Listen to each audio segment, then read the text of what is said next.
Hello everybody, this is Jeffrey GTI7 and welcome to the episode. In this episode, I'm going to be using a request build from GT Planet using the Corvette C4 at Tokyo Expressway. So in this episode, I'll show you guys the full build guide for this car. I'll be showcasing on how to get delivery, the parts from car customization, the parts you'll need for the setup, and of course the main build setup. Following after that, it's going to be the main race.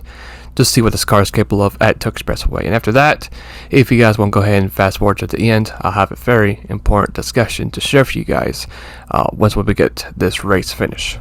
But without any further ado, let's go ahead and get straight into this episode.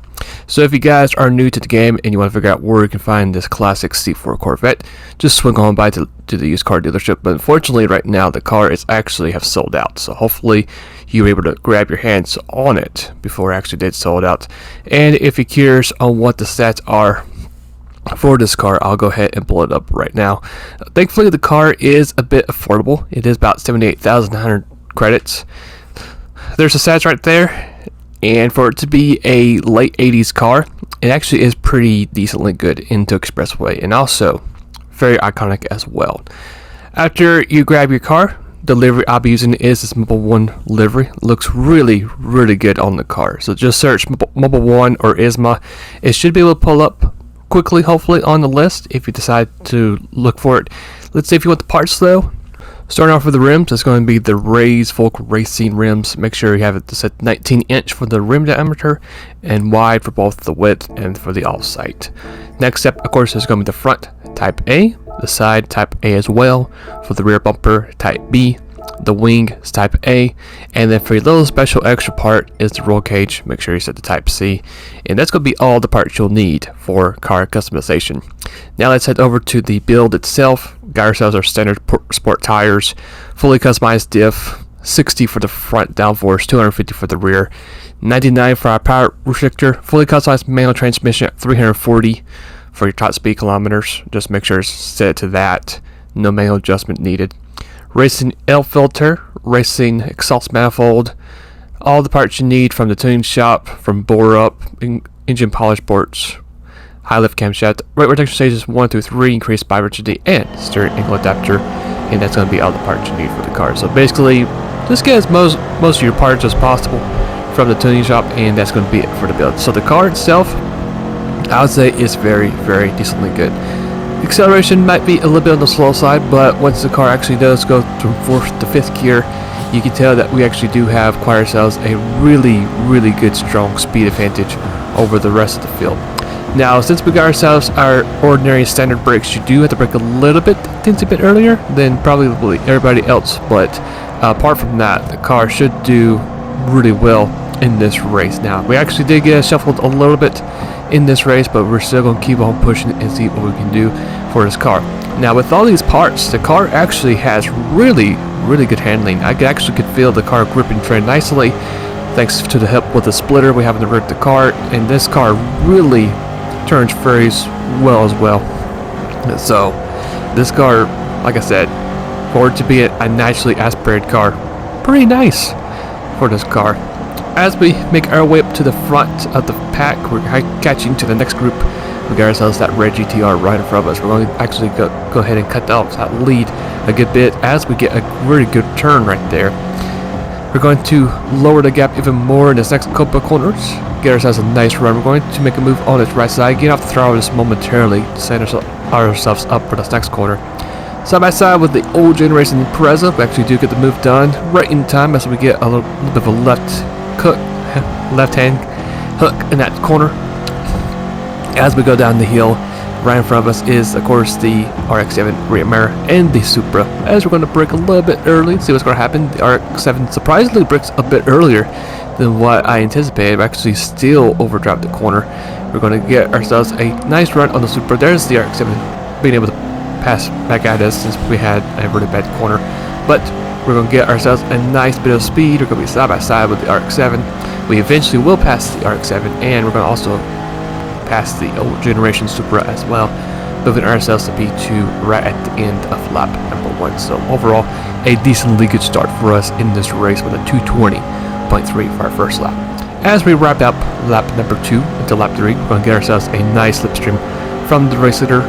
We're going to make a nice slingshot to the left side, and just like that, we're going to take the lead from the race. And from that point on, we basically just left the leader behind, the Honda NSX, and the rest of the field, and mainly did our own run from that point onward.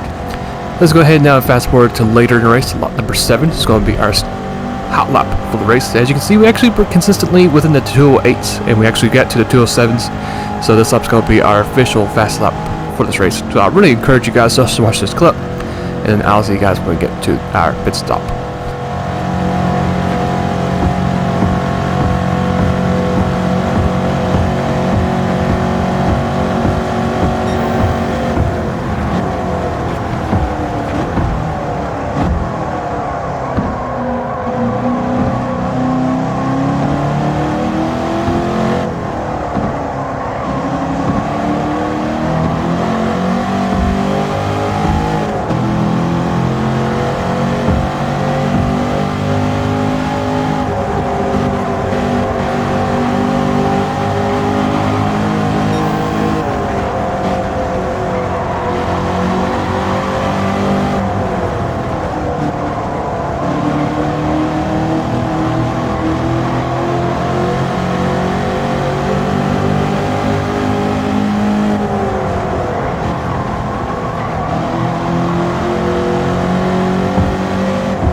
Let's fast forward all the way to lap number 9, with this car having some really good fuel mileage. We're going to go ahead and pit road, get ourselves some tires and some fuel. Now, even though the tires are still in good shape, there's actually a weird thing in this game for this car. If the car actually does lose a little bit of tire wear, it's actually, the car feels pretty much like the tires are either halfway worn or almost all the way worn. It makes it feel very strange and weird for some reason. So I really recommend just go ahead and change your tires and get some fuel for your pit stop. From that point on, just do some more time trial laps and you'll be good as gold.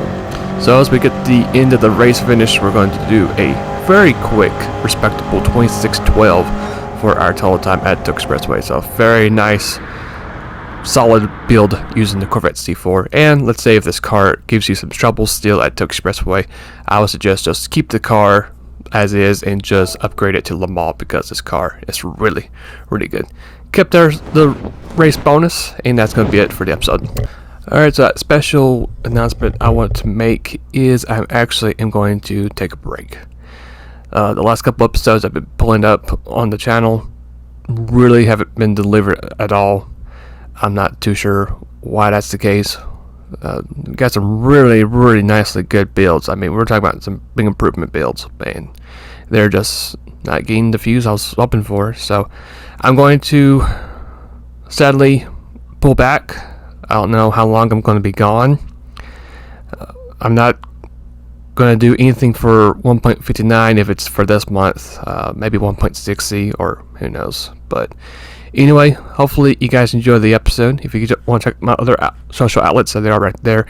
If you want to check out the last episode, I did covered using the R92 CP at Sardinia. There it is right there if you want to check it out. And with that all being said, hopefully you guys have a great rest of the day or night, wherever it might be. And hopefully I'll see you guys later. Take care.